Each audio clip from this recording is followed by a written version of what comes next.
Hello friends, आज की video में हम पार्ट 18 जहाँ कोई वापसी नहीं के प्रश्नोत्तर को समझेंगे। पहला प्रश्न है, अमजद से आप क्या समझते हैं? अमजद गांव में सुनापन क्यों है? अमजद दो शब्दों से मिलकर बना है, आम तथा झरना। इस आधार पर अमजद शब्द का अर्थ हुआ वह स्थान जहाँ आम झरते हों। जब से यह घोषणा गांव में पहुंची है कि अमरोली प्रोजेक्ट के निर्माण के लिए नवा गांव के बहुत से गांव को नष्ट कर दिया जाएगा, तब से इस गांव के आम के पेड़ों ने फलना फूलना छोड़ दिया है। अमजद गांव नवा गांव के क्षेत्रफल में आता है तो उसे भी उजाड़ा जाएगा। यह सूचना मानव प्रकृति को भी पता चल गई है, अतः इस वजह से अमजद गांव में सूनापन है। दूसरा प्रश्न, आधुनिक भारत के नए शरणार्थी किन्हें कहा गया है?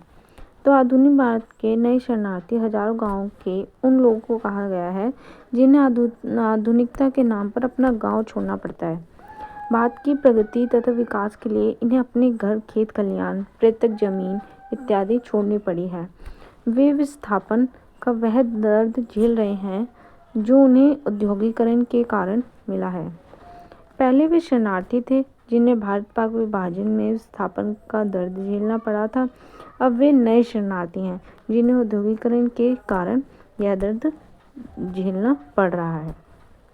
तीसरा प्रश्न, प्रगति के कारण विस्थापन तथा औद्योगिकरण के कारण विस्थापना में क्या अंतर है?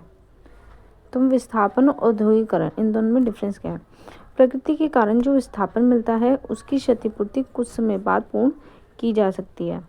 लोग प्रकृति आपदा के बाद पुनः अपने स्थानों पर जा बसते हैं, जैसे बाढ़ वगैरह जब आती है।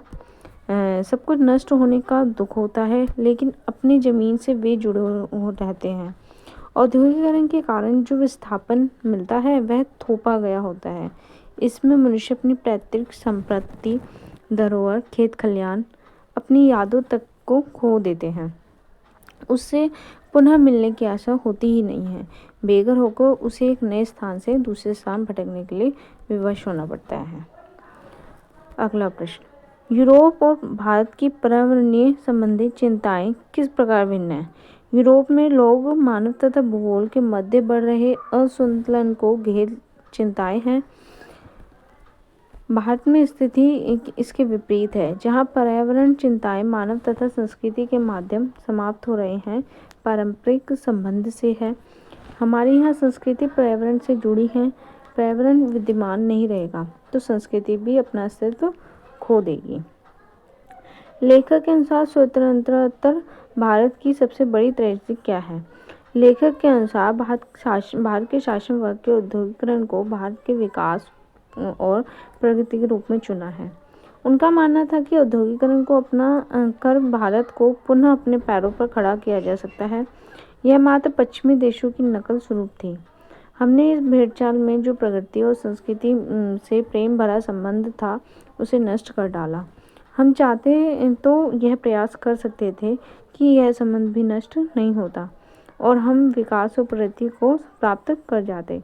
हमने अपनी क्षमताओं पर विश्वास ही नहीं किया और पश्चिमी देशों की नकल करने पर उतारू हो गए।